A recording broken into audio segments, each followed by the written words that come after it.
Recently, Supreme Master Ching Hai graciously allowed our association members to gather for an international seminar. It was a joyous occasion as Master and disciples reunited to meditate and pray for peace. During her visit to meet with our association members, Supreme Master Ching Hai also spoke of the teachings of past masters and answered the spiritual questions of fellow initiates. Throughout the ages, compassionate, enlightened masters have urged people to surrender to the greater universal power by seeking the divine within, from which all other goodness and happiness follow.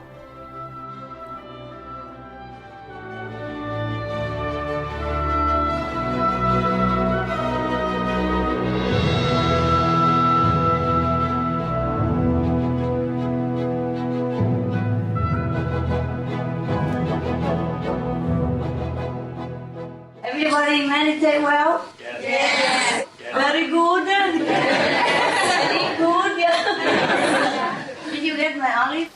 Yes. You know what to do, right? No. Oh, you look on the internet then. For a little bit like that, you can make a 1 teaspoon oil out of it. Now you can marinate it. You have to soak in water for a long time. And every day change that water. And then boil it in salt water. And put it in a glass jar, not plastic. Glass the best. And then close it for 2-3 weeks and look in every day and say, come on.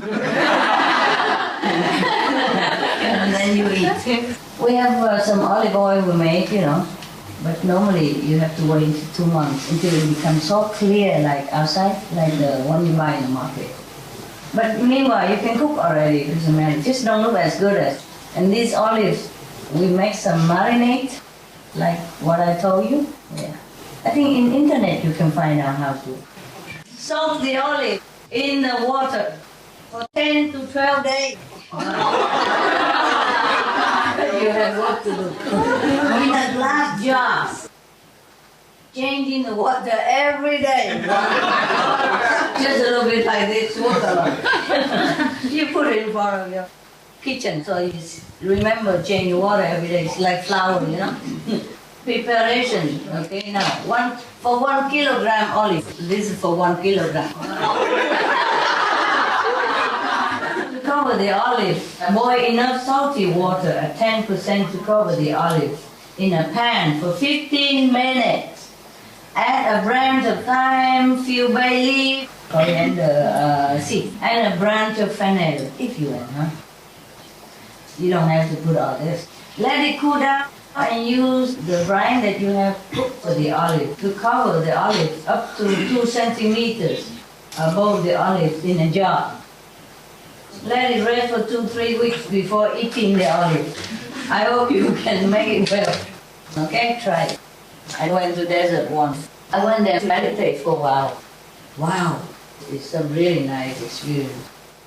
In the desert, the sky looks very near to you because it's very clear.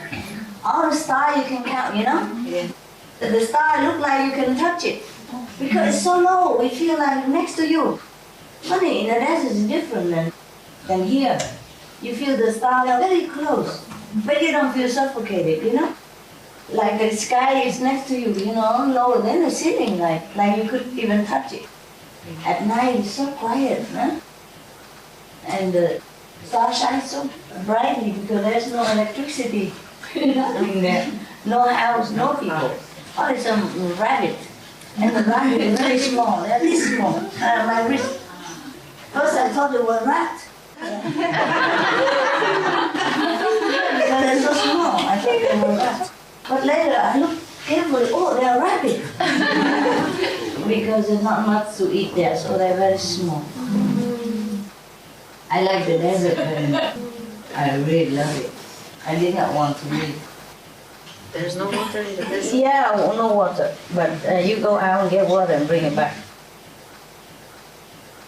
I was lucky because there was a public park nearby. Not near, but with the car it's near enough. I would go there, wash the clothes, wear simple clothes, wash it. And then bring some water home and cooking. Cooking is easy. You dig the hole in the sand and you put your pot on it. And you get some branches, the dry branches in the desert, everywhere, and you put it down there and it's cooked very quick. We use it to cook water, to bath, and cook food and everything. Very simple. I love simple life so much.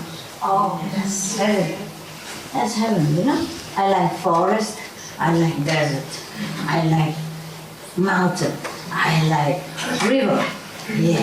So if we just have a desert with a mountain and the forest, and the river running around, then I'd be happy. Yeah. Maybe we can find one like that, huh? The desert with a forest. How cute. And have a river running around. And have a mountain. So we can climb up and down. Yeah. I really love those people like that. You don't have to rely too much on man-made energy, Yes. Over there, we live simple. We rise with the sun and go sleep with the sun, And we take some branches. In the desert, there's no wood, actually, just branches. They're small like this, but they burn very, very good. Yeah. All you need is just a pot. You cook water, you cook soup, you do everything in it. And you don't ever need electricity or anything. Yeah. You always have wood to burn. Just water is a problem. Yeah. Water is a problem. But in the desert, some of the desert, they have oasis, Yeah. with the water. And you're lucky to be near such a thing, huh? And then you can live forever. It's very nice to live simple. If you don't have responsibility, you can go like that, huh? But we are all very bound, very well already, yeah? All established already. If you don't have children or husband, then you have dogs and cats or birds, and they also keep you here. The best is to live in forest or mountain, or desert. Oh, I love it so much. I never feel as happy in the city as when I was in such a wilderness, desert or mountain or river. Riverside is next to the forest also. Oh, I love it. I would never, ever want to go out. If not, then heaven will make something so that I have to get out. You know already what to do with the olive, right? Yes. Otherwise, just try it. Very bitter, yeah? And it also stings like hot pepper, no? Very, very bitter. So you have to soak in the water, cover 10 to 12 days. And every day change water. Oh, every day change water. My gosh. When I buy those ready-made, marinated, I never thought there's so much work that go into that little box like that. Yeah. Wow. Wow. Okay. You try, huh? Yes. Yes. Outside they sell a similar thing like that, small like that. Yeah. They call it provincial olive. Yeah. It's very simple, truly from the countryside. It's no cultivated, nothing. And this is completely organic, huh? Except for rainwater, nothing going there. We don't even water them. They grow so strong. Before, the people who live there, they trim them all the time to get more olive and stronger olive and all that. But they don't grow that much. Because my neighbor told me that he never saw so much olive like now, and we don't do anything to it. Before, they trim the grass, they cut the branches, everything, and not as much olive come out, and now so much. There's no accident in this world. Everything comes from inside. Even you misunderstand or you do anything wrong, it's all from inside of you. Yeah? No accident. Nothing like I don't understand, I misunderstand, I'm sorry, and no. It's all you made. Everything from inside. So whatever you do, people know what is your inside. So make sure you do things that show your positive side. Because people can see it. You know, maybe you can cheat some of the ignorant people, say, oh, misunderstanding, mistake, or accident, but you cannot cheat the people who knows it, you know, because I can see the quality of your work that translated from your own character inside and quality inside. And there's no escape about it. So maybe in the past life you have not done anything good. So this life you vow to come back and redress it, but then you do the same stuff again. And that's why people transmigrate all the time to keep correcting what they have done wrong in the former lives. Before they come down, okay, this time I'm going to make it, and then they won't make it. I forgot, laziness and inertia, sometimes they want to do it, but their mind won't let them. Yes, that's why everything comes from inside. And it's all from inside. If inside good, outside will be good. You do things will be well and perfect. If inside not good, nothing you do will be good. So this lifetime, if somebody asks you to do something and you don't like to do it, so that means you should do it. And do it to the best of your ability, as if it's the last job you ever do before you die. As if you will never have a chance to serve again. That is the attitude of work. Okay? Do everything as if this is the last job you do. It's the only job that you do. And there's no other chance that you ever can do this job or any job again. That's it. Concentrate on that one. Then you do perfectly. Do it with the loving attitude, Truly must have love, otherwise everything don't come out well. Everything will be just ruined. Yes, truly like that. Truly. There's no laziness. Yeah? There's no accident. There's no stupidity. There's no misunderstanding. There's no coincidence or accident. There's just you. Yeah? Everything comes from you. You are the one who make it or break it. That's all I see. I tell you the truth, yeah? The naked truth. Nothing but you. Truly like that.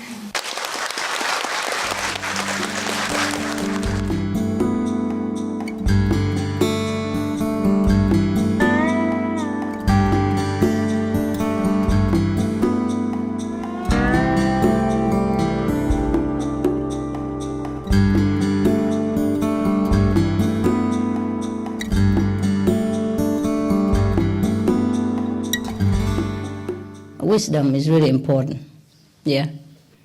And ego, we have to cut it. The less ego, the better. Because actually, the more ego, the more mess you make. All my experience in dealing with people, when I see somebody mess up or do something not good or making trouble, this is all the biggest ego in town. And they don't look like that. They don't look like they have big ego until you deal with them. Oh, terrible. And it is a pity because we don't really need this ego. The I that know everything already, the I that is expert in this and specialist in that. And we don't need all that. Because if we don't have them, then we are smarter. We become more intelligent, smarter, really. The only reason I can do many things and good and that you like, everybody likes, is because perhaps I have very little ego or none. I keep checking myself, see if any ego pop up. No. Because if you have ego, then you do this kind of job, you're going to get hurt a lot. Hurt your feeling. So it's better you don't have any. But it's very difficult. One more thing, perhaps the reason that your ego don't go away because you don't have the chance to rub it off with other people, you know? Like nobody check you, nobody fix you, nobody tell you what's wrong with you because you don't do anything with other people. Or else you be in a very high position, you know, outside. In the society, you are boss or some director, manager, whatever. And you are the one who tell everybody what to do all the time. And nobody ever dare talk back at you. That's a problem. To trim the tree is not always good, but to trim ego is good. You know, we are not tree. Now, the tree, in my place I have a lot of olives, yeah. And normally, the people who lived there before, they trim the olive, you know, so short. I don't know why. Like that, they say, save water, maybe, huh? Or what? Anybody who knows about olives, tell me. Olive tree? No farmer here? Yes? Yeah, why do they trim the olive tree short? In the farm, not just for decoration. Why? Maybe to grow up better. They grow up better? Yes. Grow the better olive or better tree? The fruits. The fruit, huh? Ah, that's what I thought. On the contrary, I haven't lived there for a couple of years. We didn't even water them. We didn't trim them. I'm worried that the tree get hurt, you know. I really don't like to trim trees if I can help it. I let them grow. And this year, my neighbor told me he has never seen so much olives and so good in all the time he lived there. Long time already. He lived like more than 10 years, you know. And all the olives, he said, my God, so much, so much. We have problem harvesting. We don't have enough people, you know. And we have a machine and we make it ourselves. It's very nice olive oil that we make. It's very famous around here, you know. Here also. So it's not that always that you trim the trees is better. I don't trim the olive trees. I let them grow. They grow very fast.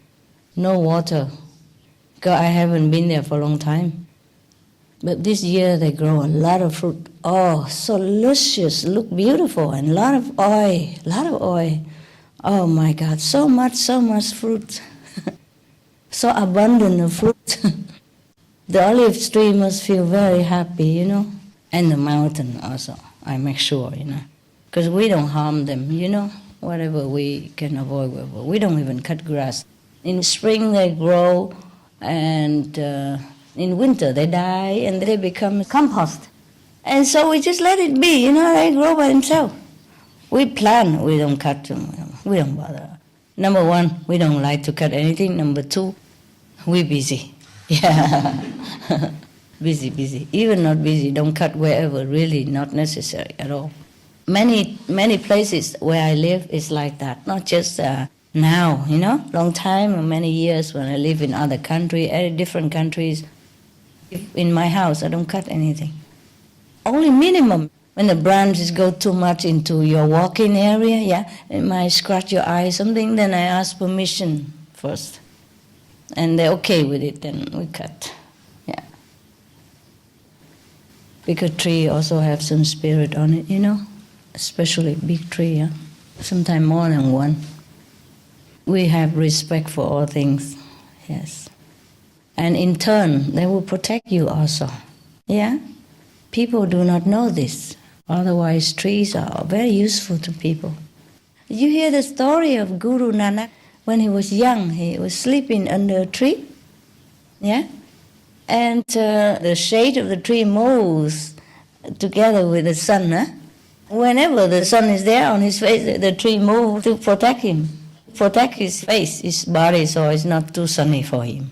Maybe it is just a legend, but maybe it's true, you know? How else people would imagine such thing, you know? Yeah, it's possible. I'm telling you, it is possible. I remember when we were together a long time ago, me and the resident, we went to retreat in the mountain, very remote, and there's no electricity, just a river, you know, the mountain. And we were singing, and we don't have light, no? And then the fire gone out, and no more light, and we were singing and playing. And the moon just stayed there for many hours. It doesn't move. Normally, the moon will go down, with the time. And many witnesses, I wasn't alone. Many old residents, even the old one, the one that's been with me since the beginning, we all marvel at the moon. And later we say, okay, never mind, we go sleep now and let the moon go to rest. And then she dropped, poof! The moon go very fast, like I dropped like that. And all this hour, she's just standing there still, right there where it was, and not moving left, right, down, up, nothing. It seems like a fairy tale, but it was a true story, Many witnesses, and even some residents were there also. At that time, we were poor, we have no money for lamp or nothing, really. We don't have candle, yeah? How you light candle in the open air where the river is, there's always some windy, because it's between the mountain, and where it's like that, it's always windy. We cannot do much. And at that time, we didn't think of bringing lamp or nothing, We just go around and live anywhere. And the moon really accompanied us for a long time. And one day also I was in Spain. I didn't come back to Spain for a long time. And that's the first day I came back and the moon was round. And suddenly there was a face on the moon, truly the face. And smiling all the time that I was sitting there. I also have witness. And there was one assistant. He saw that. In fact, he's the one who pointed to me. He said, Master, the moon is smiling at you. I said, well, really? Because it's normally you don't see the moon smiling. It just has some shadow and all that, but it's not smiling face. That one is really a smiling face, so nice. And also even the birds, I came back to Spain after a long, long time, and suddenly all the seagulls, the white one, they came, I don't know from anywhere, from the mountains surrounding, suddenly they all came out, singing and flying for a long, long time. Around us, around my area, the seafront. And then they just fly on the sea like that. Long. Suddenly they came out. When I came out, they sit there, they all came out and singing and flying for a long time. And then I came inside, then they all disappear again, like nothing happened. Yeah, I also have witness. I have a couple of witnesses for that, yes. Oh, truly, nature is really our friend. If we are their friends, we will know all kind of wonder. There's no miracle, actually. Everything in the universe is a miracle. If you are a miracle, everything becomes miracle. Of course, we don't wish for the moon to stay for hours like that just for show, but they just did it, voluntarily. Because the moon is also a being, I told you, huh? Yes, moon, sun, earth, they're beings. There are different beings in the universe, no, not just human, eh? Just like we have animals, see, they don't look like us, but they are beings also, see? So the sun, the moon are different kind of beings as well. So we have to respect them all. Trees also. I'm happy to see you. Really, it's not enough that you meditate, huh? You got to be exposed to many situations to grow up, huh? You have to go out and also react with the reality in order to have more intelligence. Yeah? Meditation helps also, but then if you don't have a chance to polish it, then it doesn't work. You capish? Yeah? Now, if anybody at all hurt you, or scold you, or even wrongly accuse you, be thank you for that person. That's good for your humility, actually. Even if it's not true, it's also good for you. At that time, you check yourself out, and then you know how much ego you have. You see what I mean? Yeah. If at that time you just think, I'm such a good person, and why does he say like this, and you complaining all day, and then you begin to hate that person, then still no good. Anyway, if somebody correct you in any way, that's really good for you. You learn from that mistake, and you become better. But it's difficult though, huh? Difficult to take scolding, right? Yeah. Okay, do you have any question or are you happy? I want to thank you, Master. Why? Welcome. Please tell me. You know, the love, you saved my life and my marriage, and I'm so happy. Oh, yeah? I'm thankful that I could come. But I have a question. Ever since I was a little child, I have a feeling of guilt for most everything. Guilt? Yes. Mm. And I'm not worthy to be in this world. My question is, will I ever be free from these negative feelings? Thank you, Master. Mm. You're welcome. How did I save your life? Begin with that. We begin with the positive things, make you happy first, okay? And then we deal with your problem. Yeah. Tell me. It is a bad karma, but tell me, how did I save your life? How you credit me with that? Because when I see you, I saw myself, my own thinking. I think like you. Yeah? That's how I saved your life? Yes, because I think that I have searched for my whole life. Wow. Okay. And save your marriage? How? Yes. How did I save your marriage? I'm not so good in English. German? No, I'm from Sweden, but... Slowly. Talk slowly. we're not the same. My husband and I, we're not the same. Very different. Yes. Not Yes, the same difference. way. Yes. Yes. It's very difficult then, but now it's much better. Aha, understand. That's happened with many other couples. Yes. Once we are peaceful inside, outside also become peaceful. Usually, yeah. Even my children, my daughter and my son, Yeah, I hear it. positive for them too. More positive? Yes, Ah, you say wonderful. my daughter too. Wonderful. I like that. It's cute. Good, good. Okay, now, what is your question? Well, The guilt feeling, huh?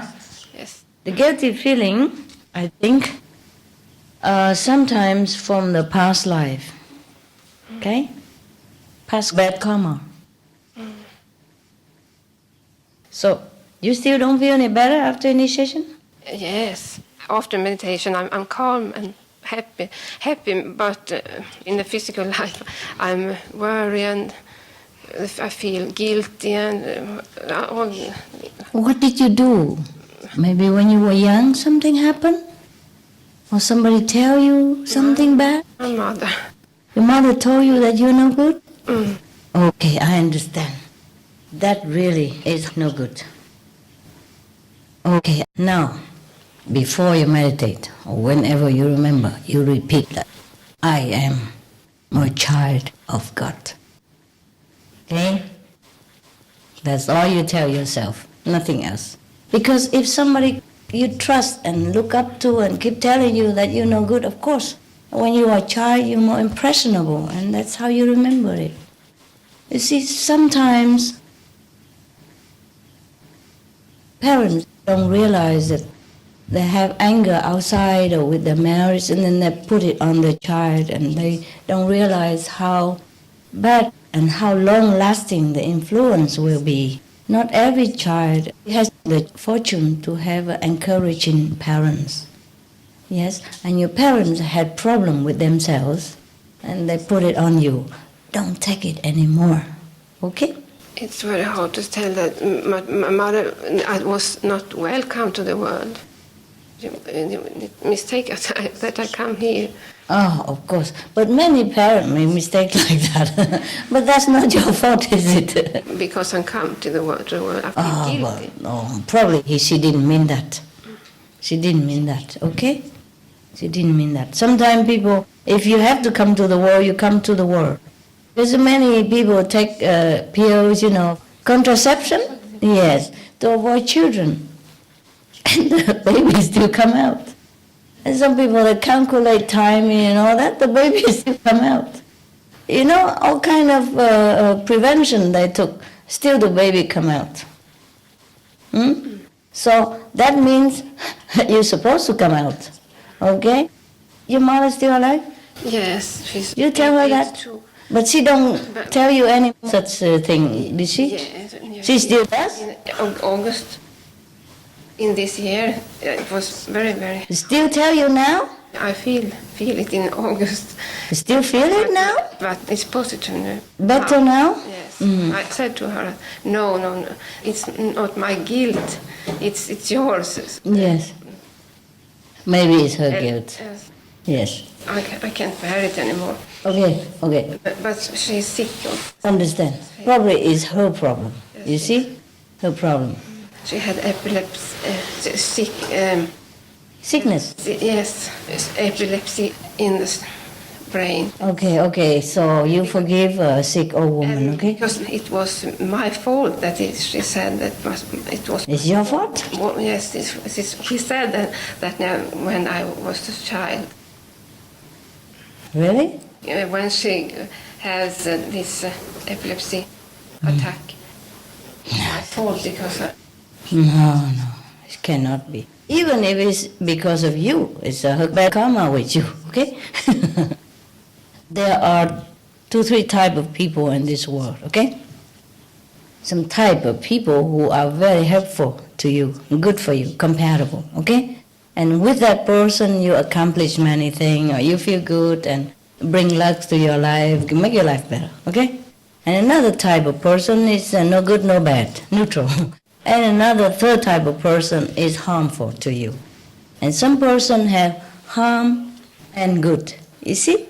There are degree. For example, 100% is a scale, yeah? And some person is good to you, like be 30%, but bad to you, 40%. Some person is bad to you, 30% and good 30%. So half, you know? It's truly like that. It depends on the karma of that person. It bring you bad or good luck. It's also possible. But even then, she has chosen, yeah, to be with you in this lifetime, or else you can never come into her life. Okay? There must be some agreement. A husband and a wife, then you choose afterward. That's different. But a child who comes into your life, that must have been an agreement between you both. You see what I mean? So it cannot be completely your fault. Either you are harmful to her or she's harmful to you. It might not be the way she said. Of course, many people, they blame each other, you know, that's normal. But you cannot be feeling guilty for that. There's no proof that you've done anything to make her feel sick, okay? Many people have epilepsy in this world. They don't have any children either.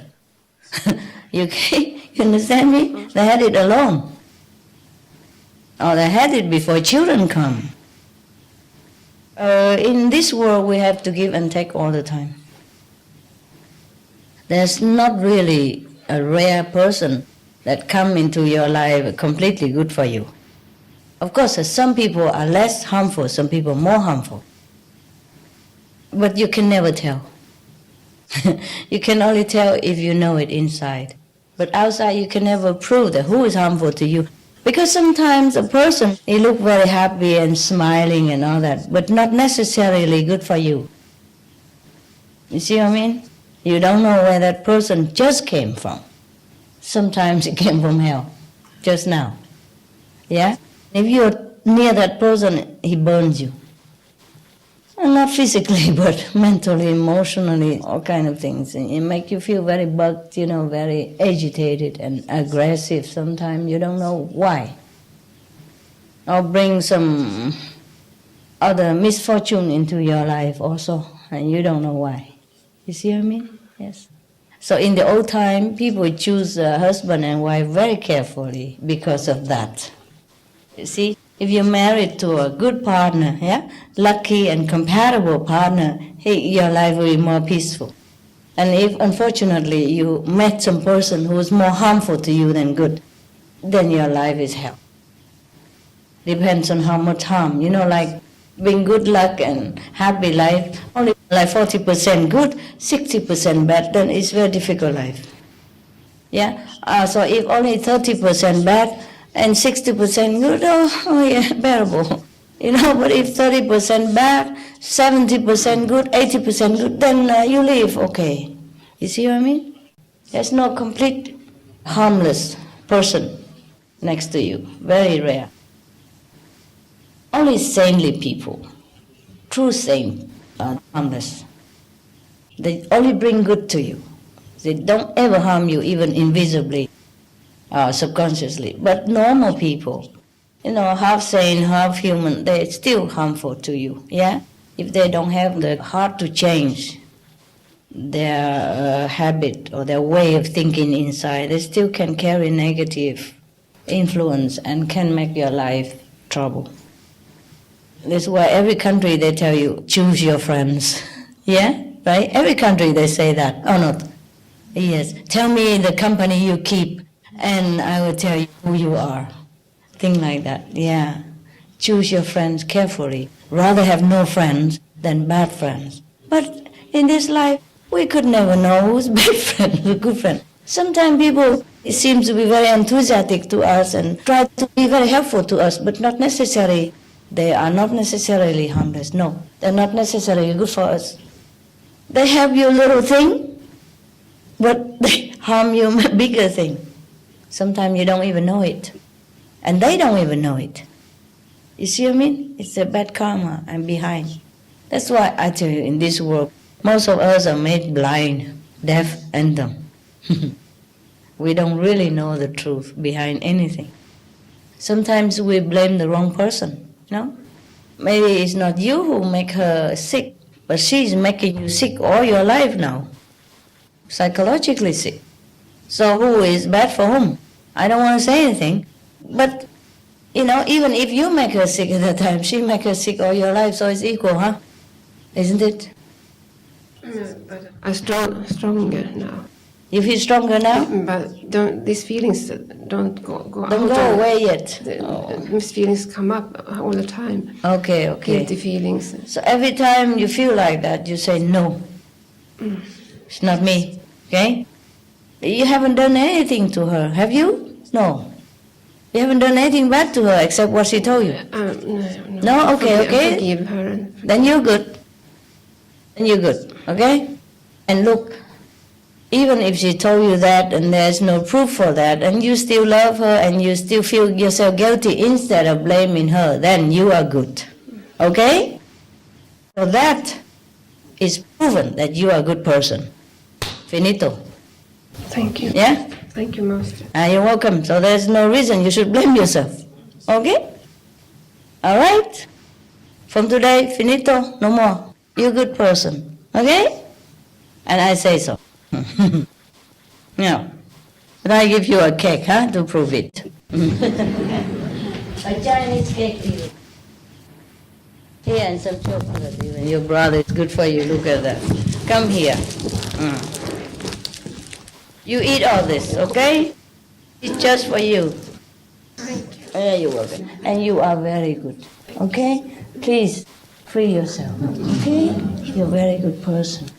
Thank you. And I love you so much, and God loves you. I love you too so much. Don't worry about it. Okay? And I'll just listen and Don't listen to it.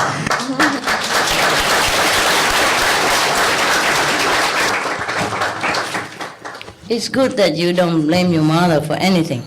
It's good for you. See, it's good for you. Yeah. Yeah. She's sick also. You see what I mean? Maybe a little imbalance, okay? So on her birthday, you bring roses, chocolate, okay? I like that I can say that I love her now. I couldn't say it before. That's good, yes. Just show your love, that's it. Nothing else, all right? Yeah.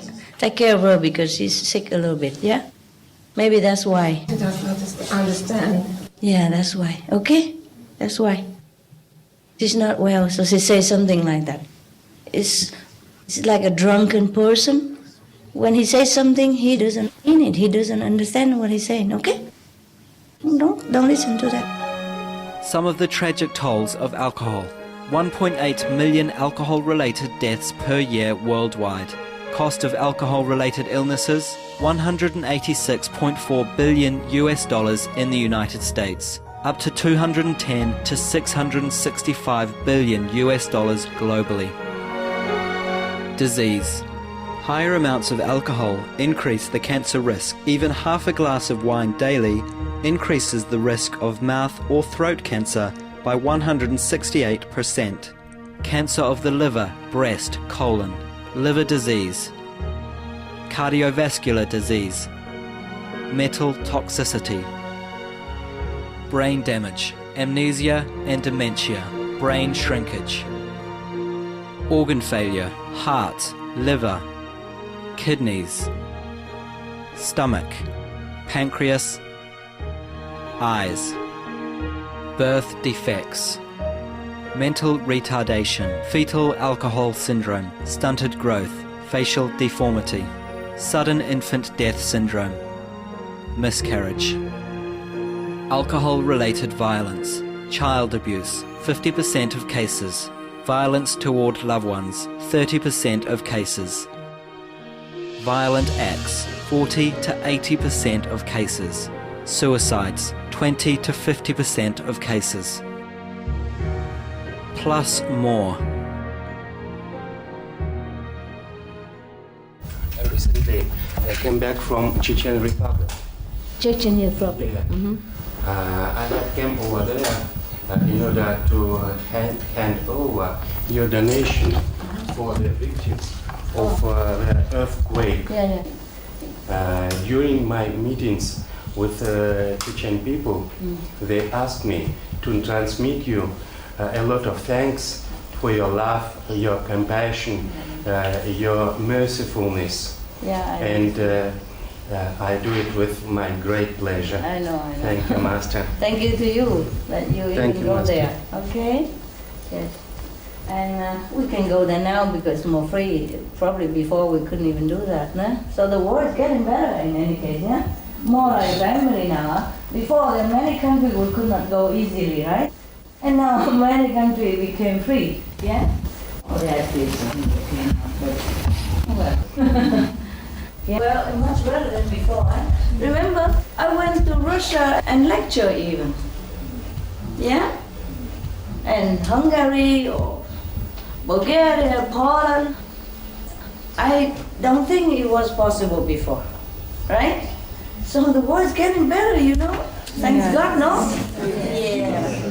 We forgot, it's actually getting better, right? Look back like a few decades ago.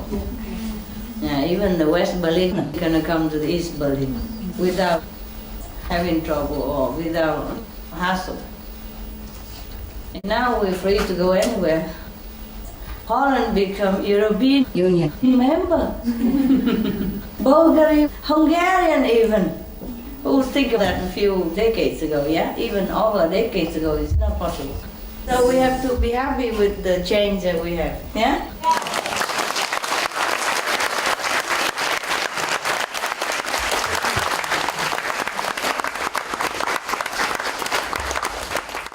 Nobody is bad. Oh, okay, nobody is bad. Just ego. Terrible, terrible. Oh, ego is terrible thing. So there's a problem with ego. Ego is worse, terrible. It is that if you listen to this ego too much, you forget yourself. You forget your great self, your intelligent self, your wise wisdom self. That is the only problem. And it's a pity if you keep listening to the ego like you know too much and all that. Then you don't know your real self. Yeah, it's not just about arguing and wasting time, wasting money. This is a problem. But this is not the main problem. The main problem is the ego separates us from our true self, from the one who truly knows everything. And if we just think we know everything about this world, then we don't know ourselves. That's the greatest problem with the ego. The ego is the greatest enemy. And sometimes the ego destroys a marriage, destroy a relationship, destroy friendship, destroy the love between mother and son and father and daughter even. Because of the ego. Because the ego causes conflict all the time. Doesn't want to do anything that is pleasing to the mother or father or pleasing to the partner. Just want to do the thing that causes trouble, you see? And day after day like this, if a partner always causes trouble, then of course the relationship kaput. You cannot remember anything but bad things about each other. Bad souvenir, bad happening, bad event, bad result, anything never good. So of course the relationship cannot live this way. The marriage cannot continue. This is just physically speaking. Talk about the spiritual level. Of course you're even far away from yourself. If you cling into your worldly know-how a little bit, even you don't even know enough and you think you know a lot, and you just cling to that and then you don't know yourself. See what I mean? It's very difficult for me to explain that. I don't know if I made myself clear. I just know it very clear. It's just the word language, very difficult. You understand what it is? Yeah? Whereas if you don't have this guy standing in front of you, yeah, then you look right through yourself, you know it. For example, okay, if you have something in front of you, like even just a thin curtain, you cannot see yourself through the mirror. But if that thin curtain fall out, then you can see yourself clearly. This is the ego problem. It just stands between people.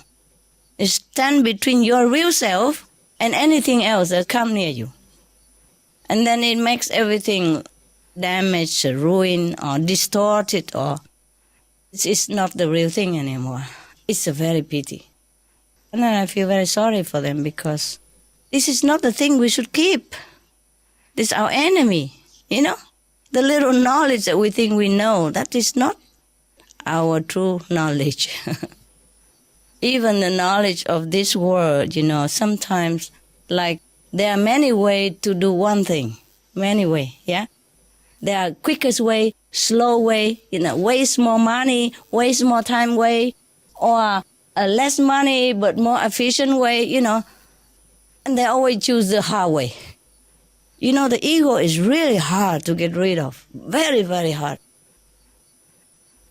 And it's ruined many things in this world. It causes war, yeah. It causes death and enemies and hatred and ruin of nations even because of ego. The people who has no ego never want to war with anybody, truly, because they can see through the useless of things. So ego is the worst enemy of everybody in this world. And animals that don't have ego. Dogs don't have ego. I mean, of course, there are one or two who are bad because they breed them in a bad way. They're forced breeding and they sometimes inbreeding, you know what I mean? Like a brother and sister together and they force them to have relation with each other. It's not natural. Or they give them a lot of hormone and all that medicine and they'll drive them crazy, you know what I mean? So it's not the dog's fault. But with a true dog, for example, they don't have any ego. They are so pure. That's why they can love you every minute.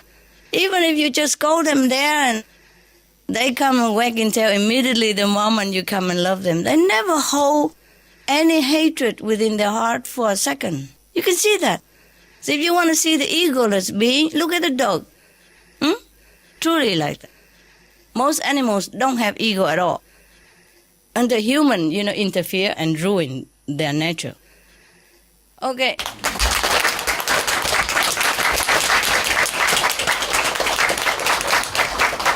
That's the problem, We, human, not only ruin ourselves by our little so-called knowledge of the world, but we ruin also nature, and we ruin also animals. We force them into crazy, behavior. Truly like that. I observe it all and I know it. It's the truth. I'm not just telling from books.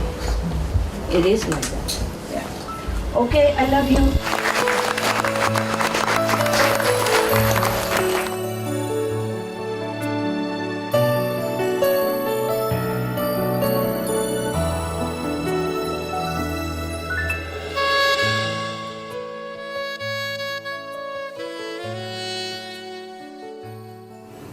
Wow, you know what? We really don't know some words, some word really different. For example, I give like $10,000 for relief disaster, like in Haiti, for example, and it's like 10 times more over there, the equivalent. That means over there, they can buy 10 times more supply, 100,000 or 200,000 sometimes, depends on country, huh? We really don't know the value of life in some countries. Just for example, and many other places like that. And here I give like 20,000 for Ukraine, and they say to me 133,000 in supplies. That's substantial, huh? Right? Especially for emergency. People just need like water, emergency food, and something simple. Wow, that's a lot. And I'm amazed, how your brother and sister can always manage, because it's a lot of food to deal with, huh? A lot of substance to deal with, a lot of things to deal with. It's a lot. You have to go there and rent a truck and buy the supply. You're really getting very good at it. Every country. I'm proud of you. Not just you here, but especially other countries, they do it a lot. Taiwan, Singapore, Hong Kong, they do a lot. But I wish we don't have to do it anymore, because I wish we don't have any disaster anymore. But as long as we have it, I just have to try. I wish I could give more, I'm reading some report. Oh my God, poor people. So much disaster nowadays. Is it much more frequently now, right? More and more, yeah. More frequent and more hard. More severe. Terrible. Poor people. Jeez. I don't like all this. It's very bad. Poor people. I wish I could give them more than that. But this is just for temporary, for emergency, and then they survive until bigger help comes, from your country. My God, now the continued decline of bee has affected the fruit now. This is nothing new, but they keep reporting it's getting worse all the time. Because if there's no bees, there's no pollination, and then some food, some fruits, and some vegetable depends on the pollination to bear fruits, yeah? And now a lot of bees have died. The whole colony sometimes collapse. They call it the collapsing of the colony. So now maybe we don't have food soon, not to talk about climate change or anything yet, yeah? We might have no food because of no pollination. So you guys maybe just start planting something at home, something that don't need the bees. Well, anything we can survive, but this is terrible. This is such a disaster, and they're not waking up. All the bees die because of the poisonous gas. They cannot bear it. We are big, so maybe we don't feel the much effect. And the big animals, some don't feel the much effect. But some small insects and bees, they die because they cannot bear it. It's too much for them. And so many whales and dolphins, they wash up ashore and die. There's so many dead zones in the ocean. The same with them, they cannot bear it, suffocating them, and so they have to swim out of it. You understand me? Swim out of the water. There's a full of poison in there, poisonous gas that has been released. So they cannot bear it, they cannot breathe, so they have to get out of it. Just like if the house is engulfed with gas, you cannot breathe, and you open the door, you come out, no? The same with them. For them, life is in the water, but if the water is full of poison, of course they come out, But when they come out, they die too, because they have no water. If they stay in the ocean, they die, they come out, they die. There's no choice for them. This is the worst of all cruelty, that the people don't take care of the environment and let all beings keep dying like this. Just to be vegetarian, how difficult can it be? Is it difficult? Even if it is, this is the only choice we have to survive. Now why not? Even the dolphins have to swim out of the ocean because they think like that they can survive, even risking their lives. So why not we can just change to vegetarian diet? The strong chemical and pesticide they use for agriculture, which is not really necessary. If we do it the normal way, the natural way, we don't even need pesticide or insecticide at all. And they cannot bear all this, it's too much for them. Even humans, sometimes we eat the the food full of insecticide or pesticide, we also feel sick, no? Over the long period of time. But because we are big, so the sickness is not very grave, so we do not feel it right away. But over the time, it ruins our body function and damage the cells and all kind of things, make us sick.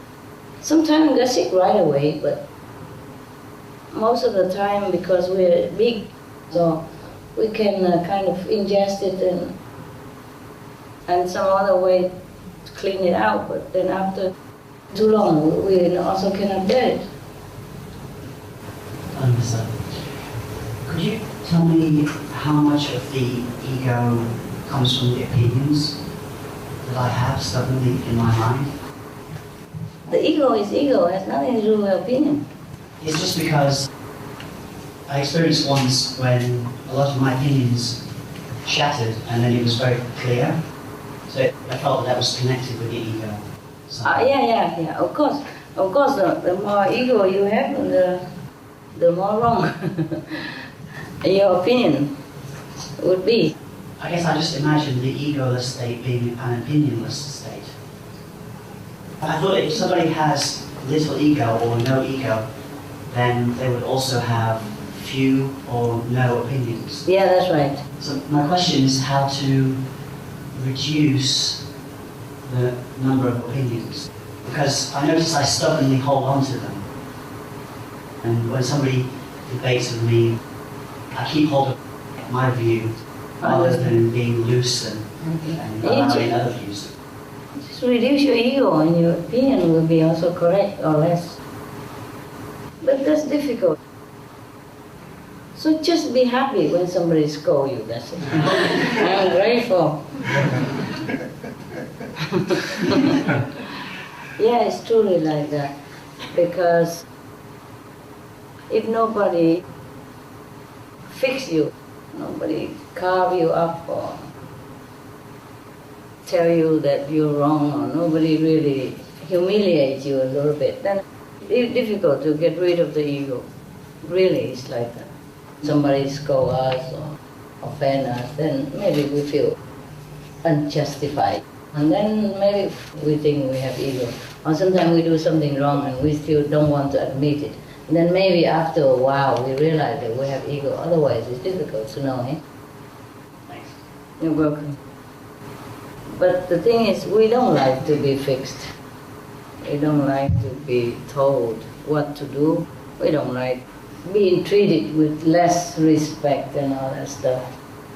It's so difficult. So sometimes if you're together in a group, and maybe you rub a little bit here and there, and that might help a little bit. Otherwise, well, it's difficult to say. If you live with somebody who is difficult and a little bit less compromising, then maybe you have a chance to chop some of your ego off. Otherwise, if you just go outside, work every day, and you do your job well, and everybody says, oh, how good, how nice, and you'll never go nowhere. Truly like that. Unless you checking yourself every day, your wrongdoing, like the diary I gave you, that's also to check up your percentage of ego. Whenever you think you're wrong, or whenever you think your ego pop up, you tell yourself off and change it. Change the course of action or thinking. When you hold opinion about somebody, it's mostly not correct. Unless you're really enlightened and you can see through. You can see their aura, okay, now it's coffee color, I know it's bad. And now it's all white and golden, okay, it's good. Then you can hold maybe some opinion about his spiritual elevation. Otherwise, it's just better, you just don't hold any opinion. You just think of yourself as the most humble, the most needy of repair. Then keep reminding yourself that and respect everybody. Since you don't know who they are, truly, since you don't know the inside of them, it's better not to hold any opinion. Let alone you don't see anything and you already judge that person then of course that would not be very helpful to your spiritual practice and to your ego chopping mission. But it's good that you know it, at least that you observe yourself, and it's good at least that you know something is not correct. That's already half of the cure. Very good. Continue to do that. So one of the things I try to do is notice when something is against my opinion. Yeah. Notice when I'm wrong. But rather than looking when I'm right, oh yes, I'm right, I look for when I'm wrong. And then it helps me soften my view. That's very good. And whenever you know you are wrong, you keep it. Okay, remember? But do not always like blaming yourself too much. It's also no good either. You become like self-conflicting. You cannot improve and you will not have your self-confidence. Also not good. It's difficult to pinpoint what is the right way to do. You just have to go along and then you will feel it. The problem is sometimes we hold an opinion about somebody. It's not always correct because sometimes we have the bad karma with that person. You see? So we feel that way about him or her because that's what he did or she did to us, or you have problem with each other in a former life. And then if we have the opinion about that person because of our previous bad karma with him or her, then it's mostly not correct. Because other people look at him and her differently. So it's difficult. That's why the Bible says, judge not. And another thing is, sometimes we judge a person by something that happened to us before. And not necessarily happened with that person, but happened somewhere else, with somebody else who looks like him, or who wears that kind of shirt, who walks the way he does. Then it must be bad. Because this is a reaction of our brain.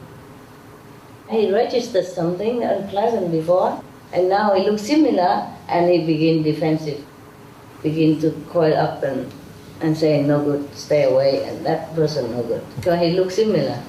That is a problem. That's why we don't always have a good judgment about somebody or about the situation. That's all. So try to disregard the negative, especially with the disciples. Just forgive and forget. It's the best. But if you don't know that person very well, it's better not to judge. It's good that you're very observant, but act on it. It's better be good. Hello, Master. Hello. I'm working for years as a Heilpraktiker, HP. Oh. It's a natural doctor in Germany. I want to share, for me it's very important, Yeah. about bacteria and antibiotic, because it's a knowledge what only a few people know. Mm-hmm. In 1900 medicine, there were two people, one French medical doctor we know all is Louis Pasteur, Yeah. and we believe that bacteria come from the outside as our enemies. And it's just a simple truth that when we eat meat, it's dead. Yeah. And with one meal with meat, we take over 500 million bacteria inside. And with one vegetarian meal, Yes. non-cooked, Yes. we take 500 pieces of bacteria inside. Instead of 500 million. And we all don't know when we try to kill bacteria in our intestine and we take antibiotics. It's not possible because we can't control life by killing something. When Louis Pasteur says we have to cook our meal to kill bacteria, it's not working because you can't control and you can't kill life and you can't kill bacteria. They just change their form. That's right. And when we are green inside, when we are green in our intestine, we don't have to have fear Yes. about bacteria. They don't come from the outside to Right. They are not aggressive. Bacteria are our friends. Yes. When we see in the forest there's a tree and the tree died and there comes mushrooms from the inside of the tree, it's just like a digestion. We need these bacteria because they digest our garbage. That's right. Yeah? So it's very important to have no fear about the bacteria come from the outside. So much money is thrown away from the pharmaceutical industry by producing this senseless medicine, because we have to stay clean inside by many green foods, and then we have to have no fear about bacteria because they find nothing to eat in us. That's so right. They keep away from us. That's right. And we have to take no antibiotics because it's no need. There's no need. We can do many things without money. It's good, but when people sick, they don't take antibiotic. What do they take? Homeopathy and all that? There are 3 things. They take the knowledge that bacteria change their form, and there exists medicine with the primitive forms. So if you have nose is running and inflammation is everywhere in the body, so you can take this medicine, and the bacteria are not killed, but they remember to change their form to a primitive state. That's very good. Yeah, and there's something more, very, very simple. The people don't like to hear this. It's our urine. The Indian people, they use them. Yeah, and there are these primitive phases from the bacteria when you drink this in the morning. So the bacteria will change to another level, so they are not. Don't hurt you. Yeah. I understand.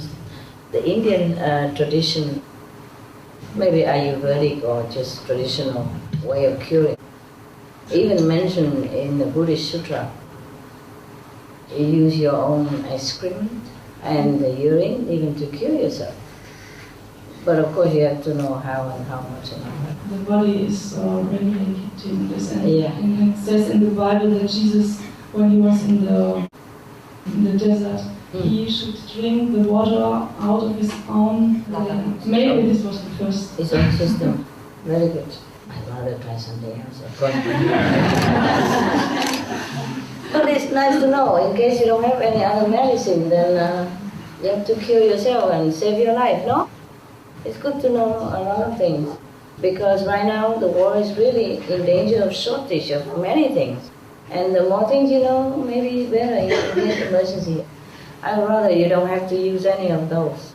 Even, yeah, but in case you have to, why not? It's a recycling stuff, what you're laughing at, huh? It should be good. The Indian, they use it all the time. Even Prime Minister Nehru, he admitted that he drinks a little bit of his urine every morning. It's just different. There was a report that one time all the doctors in England went on strike, remember? For a while, and at that time the checkup, the death rate is gone down. It's a true story. It could be elsewhere as well, but it just happened that it was in England. All right, thank you, sister. You were very good, informative. There's so many medicine that from the long tradition is surfacing now. Even all kind of alternative medicine. So maybe you have more choices. That's very good.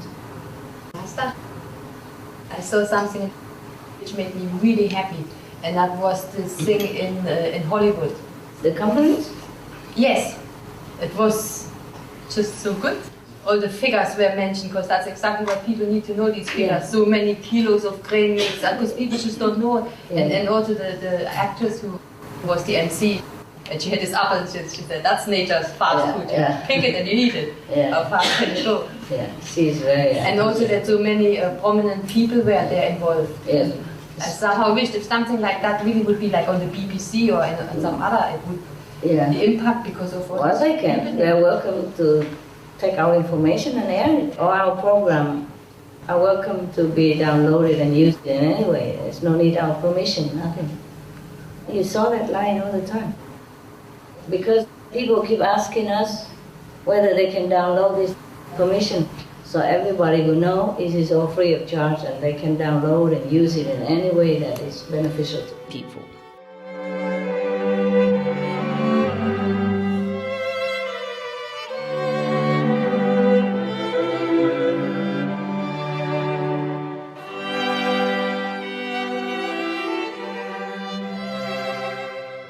Okay, I tell you a little story. You remember Kabir? Yes. He has a house, maybe a little house, but he did have a house. One day, a very, very learned pundit come to the house of Kabir.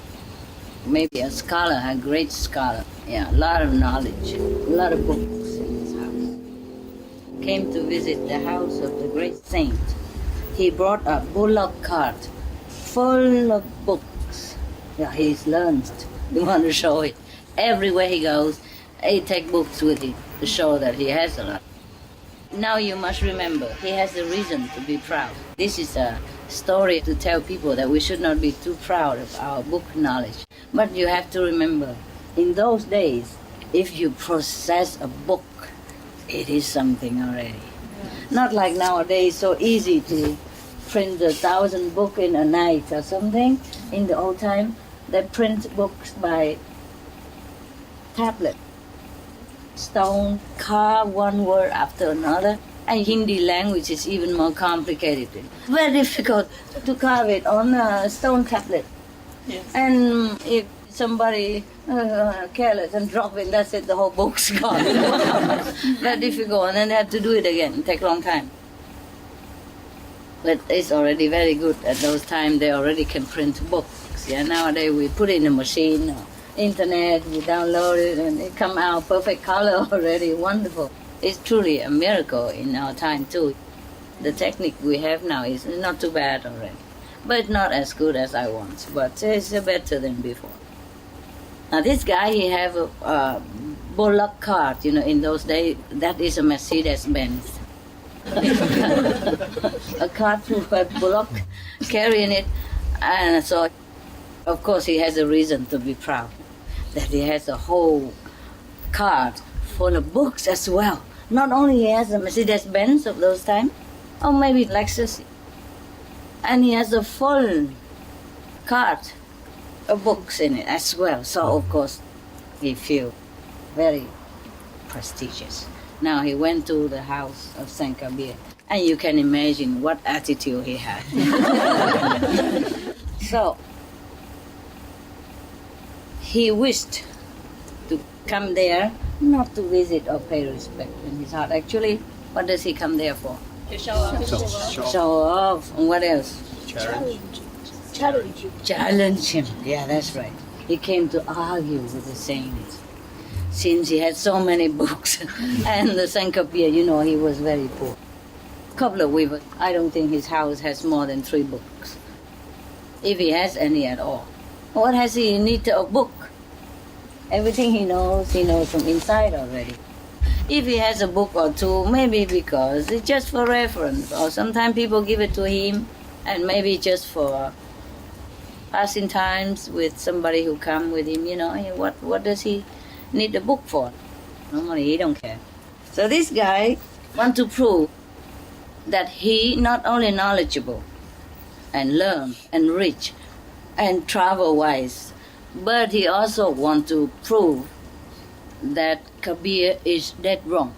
And he wanted to go there to make sure Kabir admitted that he is wrong, that he doesn't know. He can prove all with the books, and Kabir will be helpless because he has no books. Oh, very little book compared to his full load Mercedes-Benz car of books. Now, when he arrived in Kabir's house, Kabir was not home. So Kabir's daughter, Kamali, went out and very politely, humbly greeted the learned scholars. And he was very disappointed not to find the father at home and just the daughter. He thinks the daughter doesn't know much. There's no need, cannot argue with the young daughter. He kind of looked down on her anyway. What does she know? Just a little kid. So he was very disappointed, feeling that there is no opposition to his challenge. He feel like he's punching at the air. Feel like kind of disappointed. So he said, okay, he don't know what to say anymore. He came with full force of attacking. And he go there and just nothing to punch, because the little daughter was there. He doesn't know what to say, so he asked her, is this the house of Kabir? He knew already. It's just a talk, just like sometimes you see each other, you don't know what to say. You say, oh, this is the house of the master, yeah? You come here, yeah? You say, do you know this is master's house? And was the cabbage good? So the daughter smelled his arrogance and ego, even as young daughter. So she gave him a very unexpected answer to him. He wouldn't expect this kind of answer from this daughter. She's not a master, just a daughter. So anyway, at that time Kabir is very famous already. Everybody revere him, many people, and probably has disciples far and wide. So this guy, of course, that's why he heard about his name. So he brought all the books here to want to defeat Kabir, want to prove him wrong, so that all the disciples will leave Kabir, because he wants to rescue the disciples from the guy named Kabir. I am sure he thinks Kabir knows nothing. He's just a weaver or a cobbler, whatever he might be, just a very common person, earn a living very poorly, and just enough to live. So sometimes not even enough. Remember, he once wanted to sell his wife just for some chapatis flour. No, he knew what he was doing. It's just that he has a lot of guests in his house, and he wanted to feed them, and he didn't have money. And then the grocery man wanted his wife, just flirting with her, say, okay, if you come spend with me one night, then you have whatever flour you want. So she was very angry. She came home and told her husband. And her husband said, never mind, come with me. And he carried her, and then here, my wife, give me the flour. So Kabir was very poor. So the Pandit means learned scholar. Normally they call this kind of like professor nowadays. He thought Kabir is nothing anyway, just a fake maybe, just talk, and people become deluded and believing in him and revered him for nothing. He, the scholar, full of books, must be a better person. How come people don't come and revere him as such and just all come to Kabir? Such a poor house, has no chapati flour in the house, and go there and revere him, come far and wide, and even some monks also come to his house. That's what he thought. That's why he came, to try to damage the reputation of Kabir. He would expect when he came to the house of Kabir, as he's so famous, there must be a lot of people there waiting with Kabir, and then when he go there in front of everybody like this, he would pound upon Kabir, and everybody would know far and wide that Kabir is a fake. He's stupid and don't know anything anyway, and everybody would leave him eventually. That's what he planned. But he came in the house empty, Kabir is not there. Sometimes people invite him to go lecture. He's not home, so his little daughter answers. So now, because he asked, oh, is this the house of Kabir? Of course the daughter know already that this guy is coming here not with good intention, and she can smell it. Even kids, they know. They know who is spiritually elevated and who is not. So the daughter said to him, no, learned professor, means knowledgeable Pandit, knowledgeable scholar. No. This is not the house of Kabir. For his house is not known even by the gods, Brahma, Vishnu or Shiva. You regard Kabir as being his body. She's continued to lecture the guy. But you are wrong. He is not that body. It would seem you have not understood Kabir at all. Wow. She continued. Wow, the Pandit was all wide eyes and shocked and surprised and feeling a little bit kind of intimidated, because he's talking about something he probably doesn't understand a thing yet. So she continued, patient, she said, the real form of the saints is not the body they inhabit in this world, but in the name or essence of the beloved God, from which they emanate. During their lifetime, they preach the name, mean the true name of God, the essence of God. The name means God. It don't mean just the name. And ultimately go back and merge into that very power. Wow, daughter. Neither is this body theirs, nor is this world their real home. So she means the same. It's not their body. They just inhabit it, just like I'm staying in this little hut there. This is not me.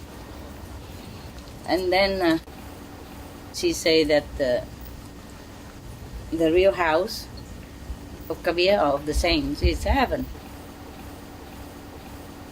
They just inhabit in the body so that they can preach and spread the power of the name of God for everyone. And then they will go back to their real home.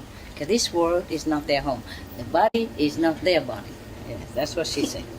So, even with all his intellectual vanity and spiritual blindness, this guy, he suddenly caught the glimpse of the truth of the little daughter was. So he thanked her and quietly escaped, taking with him the bullock cart full of books. Later, when Kabir came back to the house and he heard the story from his daughter, he exclaimed, yes, Kabir's home is on a peak. The path to it is slippery and difficult. The Pandit wants to drive there with a bullock cart full of books, where even an ant finds no foothold. I mean, the road to heaven is so difficult. And even an ant cannot climb. It's very slippery and it's very high on the peak of the mountain. Even ant cannot crawl. How would he try to bring the whole bullock car books to try to climb the mountain, so slippery and difficult like that? It's just a kind of parable. It means the road to heaven, you cannot take books with you. You cannot go buy books. It's difficult to understand unless you are enlightened. We understood this, right? Yeah. At least that guy, he quit, nah? Oh, he just saw the daughter talking like that. Oh, forget about the father. If a daughter can talk like that and he stayed there longer, he would just be humiliated. So he escaped quick with a bullock cart. I don't know how quick it was. He would have been better with the Mercedes-Benz, but at that time, I think he didn't have. He would have liked to run as quick as possible. This is a trouble with many people, you know. They think they learn a lot of stuff, and then they know it. But they know better, right? They know better. The knowledge, the true knowledge is not on both sides. We just read a little from God, but it's not the book that can teach us the truth.